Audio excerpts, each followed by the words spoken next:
सुस्वागतम दोस्तों, मैं संजय सिंधे आप सभी का स्वागत करता हूं मेरे YouTube चैनल पर।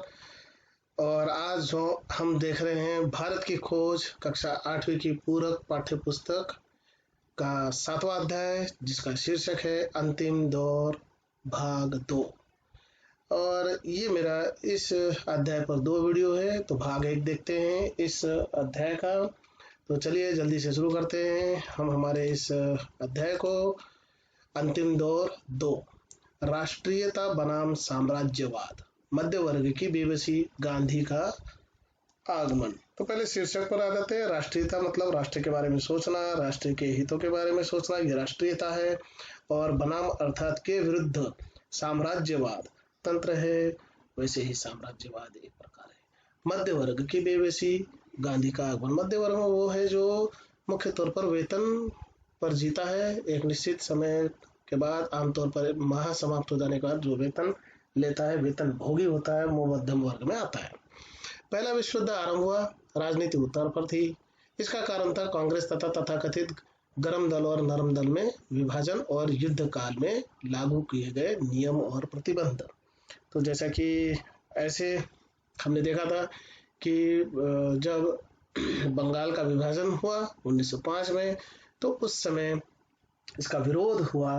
तो विरोध करने के 2 तरीके उभर कर सामने आए। एक तरीका ऐसा था जो ब्रिटिश की नीतियों के अनुसार शांतिपूर्वक इस विभाजन का विरोध कर रहा था, और दूसरा आक्रामक होकर इसका विरोध कर रहा था। तो जो आक्रामक होकर विरोध कर रहा था वो गर्म दल में बढ़ गया, और जो गांधी के विचारों से प्रेरित था वो नरम दल में बदल गया। अंततः विश्व युद्ध समाप्त हुआ और शांति के परिणाम स्वरूप देश में राहत और प्रगति की बजाय दमनकारी कानून और पंजाब में मार्शल लॉ लागू हुआ। अब ये जो स्थिति थी, इसके बाद स्थितियां जो हुई कि विश्व युद्ध शुरू हुआ, विश्व युद्ध शुरू हुआ पहला। और इस विश्व युद्ध के बाद अंग्रेजों ने क्या किया है कि मार्शल लॉ लागू कर दिया है। अब ये जो मार्शल लॉ था, ये भी बड़ा दमनकारी कानून था। ये एक ऐसा कानून था जिसमें किसी भी व्यक्ति को किसी भी समय पुलिस व न्यायालय की इजाजत के बिना गोली मारी जा सकती थी। गोली का निशाना बनाया जा सकता था। इससे जनता में क्या हुआ, आक्रोश पैदा हो गया। जनता में अपमान की कड़वाहट और क्रोध का आवेश भर गया। ऐसे समय में जब हमारे देश के पुरुष को लगातार कुचला जा रहा था, शोषण की लगातार निर्मम प्रक्रिया से हमारी गरीबी बढ़ रही थी और हमारी जीवन शक्ति क्षीण हो रही थी, किसान वर्ग दब्बू और भयभीत था। तो स्थितियां बड़ी विचित्र थी। अंग्रेजों के शासनकाल में अंग्रेज जो है सभी का शोषण कर रहा था, लगातार उसे दबा कर रखने का प्रयास कर रहा था, और इसके लिए अमानवीय जो प्रक्रिया थी वो अपनाई जा रही थी। और सबसे ज्यादा परेशान था किसान वर्ग।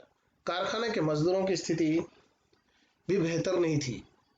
मध्य वर्ग और बुद्धिजीवी लोग जो इस सर्वग्रासी अंधकार में आकाशदीप हो सकते थे, खुद इस सर्वव्यापी उदासी में डूबे हुए थे।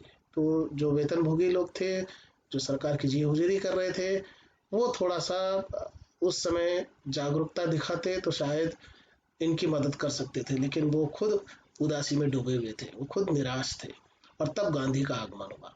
वे ताजा हवा के ऐसे झोंके की तरह आए जिसने फैलकर हमें गहरी सांस लेने के योग्य बनाया। वे ऊपर से अवतरित नहीं हुए थे, वे भारत की करोड़ों की आबादी के बीच से ही निकल कर आए थे। वे उन्हीं की भाषा बोलते थे और लगातार उनकी शोचनीय स्थिति की ओर ध्यान आकर्षित करते थे। उन्होंने हमसे कहा कि इन मजदूरों और किसानों की पीठ से उतर जाओ। तुम सब जो उनके शोषण के सहारे जिंदा हो, उस व्यवस्था को समाप्त कर दो जो इस गरीबी और दुर्गति की जड़ है। उन्होंने जो कुछ कहा, हमने उनमें से ज्यादातर बातों को आंशिक रूप में माना और कभी कभी बिल्कुल नहीं माना, लेकिन यह एक गौण बात थी। उनकी शिक्षा का सार था निर्भयता और सत्य, और इनसे जुड़ा हुआ कर्म। तो गांधी जी जो है एक आशा की किरण बनकर उस समय उदित हुए, और उनकी जो सोच थी वो निर्भयता अर्थात निडर रहने की, और हमेशा सत्य पर रहने की, और काम से जुड़े रहने की, कर्मरत रहने की।